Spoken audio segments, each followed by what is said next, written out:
¿Qué es ser alguien de clase media? Pues depende del lugar y del país donde preguntes, más o menos personas se van a identificar con esta supuesta categoría social que nadie sabe muy bien qué es. En Estados Unidos, el 70% de la población se autodefine como clase media, mientras que en España esto baja a casi el 50%. Hay muchas diferencias, de la misma manera que hay mucha diferencia entre tener el mismo salario si vives, por ejemplo, en Barcelona o si vives en Cádiz. ¿Qué tal, mis queridos amigos? Bienvenidos a un nuevo viaje en el cascarón de nuez. Lo que sí que es cierto es que al margen de todas estas trampas de autopercepción, que periódicamente en estudios que van saliendo nos demuestran como no sabemos ni siquiera muy bien ubicarnos en qué categoría o clase social estamos, tiene un problema muy serio. Y es que lo que hemos conocido popularmente, pero también rigurosa y técnicamente como clase media, está desapareciendo y además está desapareciendo a alta velocidad. Y esto es un problema muy serio que puede directamente remover los cimientos de la estructura de la sociedad y de la realidad en la que vivimos, como te voy a explicar en este vídeo. Así que si te parece, vamos directamente al grano y contamos también esa paradoja del ingeniero que se acabó convirtiendo en fontanero.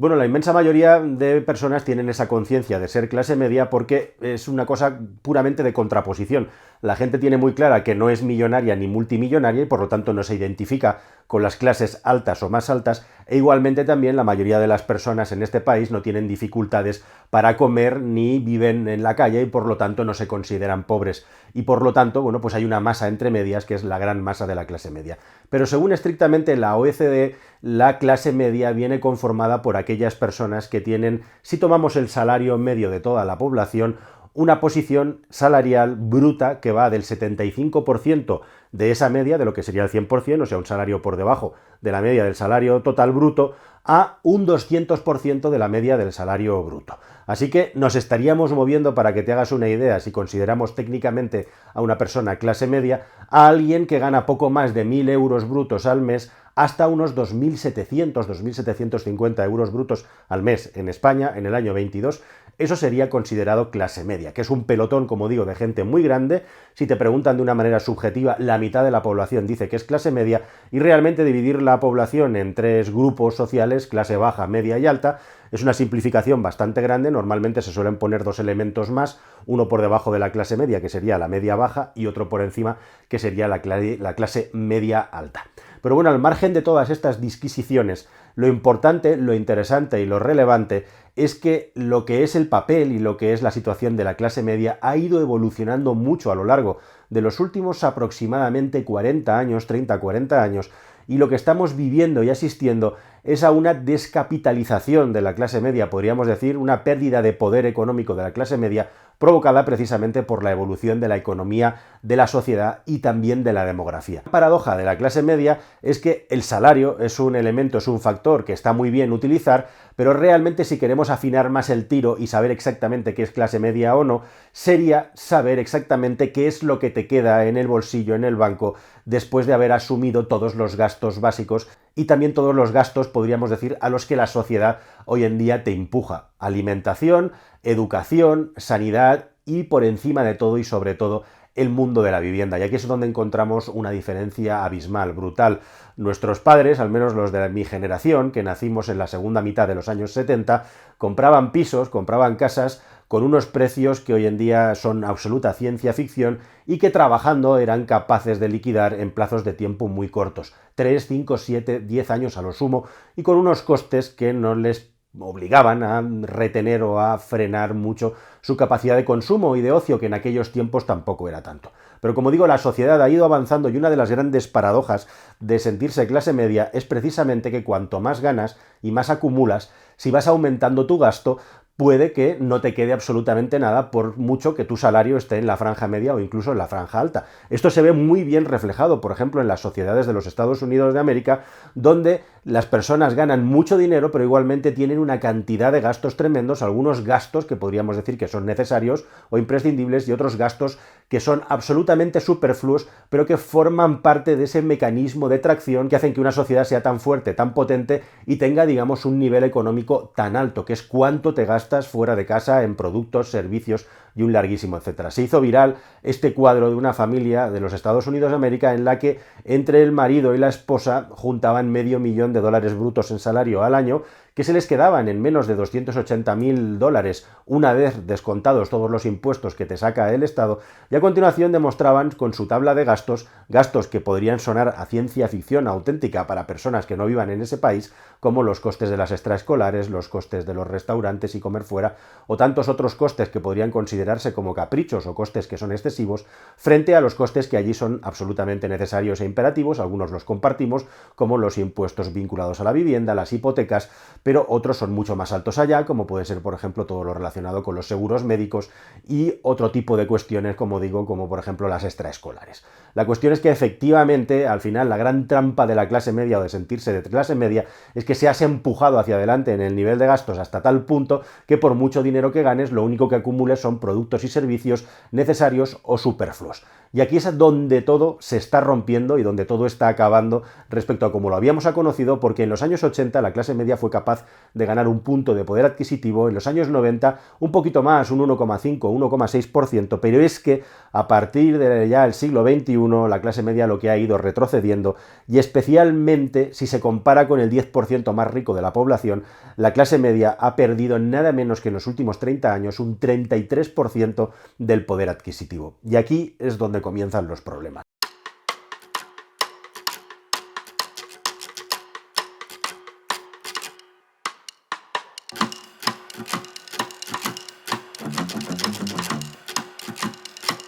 La clase media es un factor importantísimo para que un país funcione bien, porque si tienes una gran masa de población que es capaz de poderse costear su vivienda, la alimentación, es una sociedad que, digamos, tiene cierto nivel económico para poder gastar dinero suficiente en la compra de ropa, en poder viajar, en poder tener, digamos, cierta vida social. Bueno, pues todo esto ayuda mucho a tener una economía saneada, una economía que funcione y que genera los suficientes recursos como para poder dar servicios públicos. Una sociedad, además, que precisamente porque considera que tiene un nivel de vida suficiente y está integrada dentro del sistema, huye de los radicalismos y también de las tendencias políticas, digamos, más peligrosas y también incluso de la delincuencia. Pero el dato es tremendo y espectacular, porque precisamente esto, las estadísticas, los datos, lo que nos están contando es que España es uno de los países donde más se está rompiendo la clase media y donde más peligro tiene, además de que se acaba fracturando. Hay un dato impresionante y espectacular también, que además es llamativo por el compañero de viaje que tenemos, que en este caso es Suecia.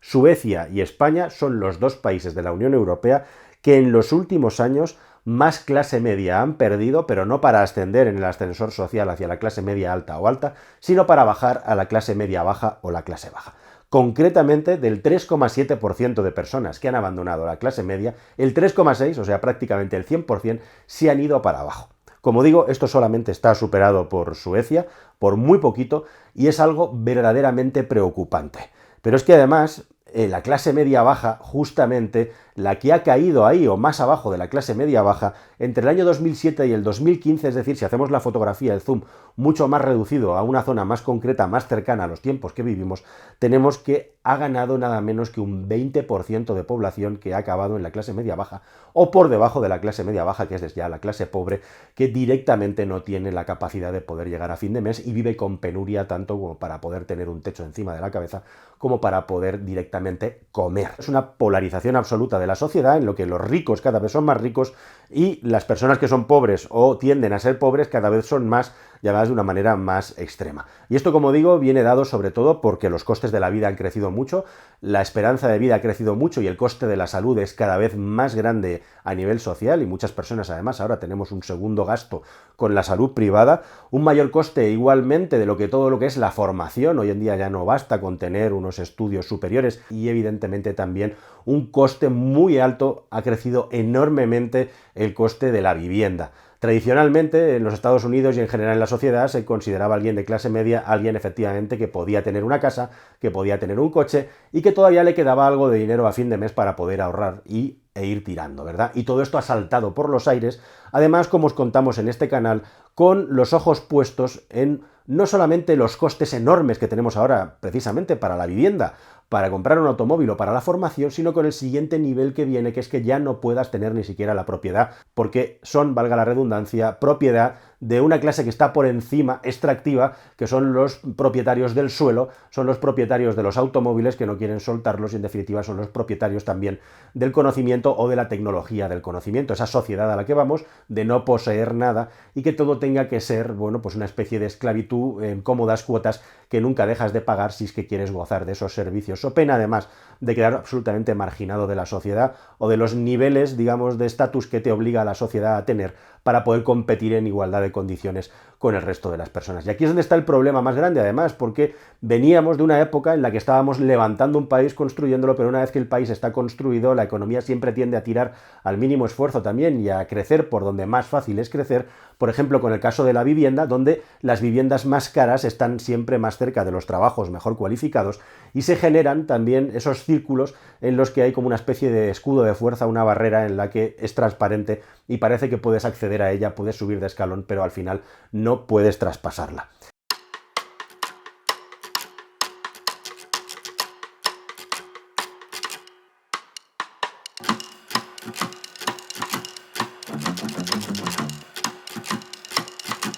Un mercado laboral en el que los puestos más importantes se perpetúan en el tiempo y en el que la rigidez laboral hace que muchas personas que ya no están mejor capacitadas para su puesto sigan en él debido al pequeño tamaño de las empresas y a la precariedad de las mismas para poder sustituir a un empleado que les costaría la ruina en caso de tener que despedirlo, por ejemplo, y en general unos altos costes de la vivienda y de otros fundamentos de la vida de cualquier persona que el sistema no ha acabado de corregir o cambiar, como si todo pudiera continuar con la misma senda y la misma vía que como se hacían las cosas hace 40 o 50 años. Así que para poder llegar a esta clase media de antaño, es decir, que puedas tener una casa o un coche y que todavía te sobre para vacaciones, para salir por ahí, para vivir, la clase media que tenemos todos ideal en la cabeza, de barrio, de casa adosada en las afueras, necesita como mínimo de 2 salarios al mismo nivel para poder acceder a ese nivel de gasto. Y eso hace que todavía sea más difícil acceder a esta parte, digamos, de la sociedad. Pero lo que viene ahora, además, es un problema doble muy interesante,